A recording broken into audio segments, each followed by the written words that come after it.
Pare, ikaw pala yun. Ang ginagawa mo dito? Nagja-jogging ako pare. Yun. Orange, Nandito ka. nagja-jogging din ako. Tumaba ako nung nung Pasko dahil ko nakain mare. Ayaw, di ba? Pare ano. Ba't hindi kaya nagtatakbo sa dati nating pwesto? Ay hindi, maganda-ganda dito mare. Diretsuhan, ayun, mahaba. Ako naman pare, nagtatago ako eh. Oh, Tumataba ako eh, kakabigay mo lang ng pagkain. banan mare, pawisan ka naman ng mga You know me, and I know you. Girl, your love is pretend. Grabe naman mare. Dada, ang taba-taba ko na pare, kung kasi dala ka ng dala ng pagkain eh. Kaya nga mare, saka gusto ko ma-exercise. Para pag pupunta ako sa inyo, nakakarami ako eh. Isang round lang ako. Kaya Ayaw, para diba? pa lambot Oo. pare. Kaya pampalakas daw yun pag nagja-jogging na gano'n. Makakaya ngayon pare.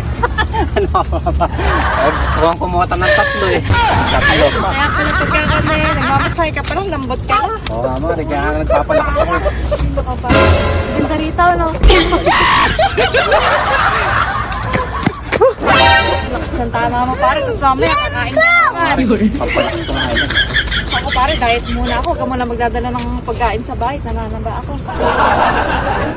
Madami ang minatamisan dun sa bahay eh. Dadalhin ko nga sana sa inyo. Yung natirang handa ng Pasko. Nagtagyan mo ba ako pare? Ay, madami doon mare. Isa nga pala mare. Sa isang araw na ligit ko sa'yo. No? Hindi kita nakapuntahan ng Pasko eh. Pare, puro kasahin na sa isip mo eh. Diretso na yun, sa putukan. Sandun ako ng putukan, ano? Bakit? Wala ba si Marisa? Wala, saka wala din New Year? wala din si pare, di ba? Oo, ba't mo alam? Nakita ko si pare sa tindahan. Duty daw siya noon. Kaya doon ako sa New Year. Ako eh. Para Masaya-saya yung Oo. putukan natin. Masaya sa yung putukan sa New Year, mare. O siya nga pala, mare. May sasakyan ka ba? Ala pare, naglakad lang ako. Ay, nandun sa sakyan ko eh. O, tara na, mare. Tara, jogging na tayo din, mare. Tara, tara, tara. Cause you know me, and I know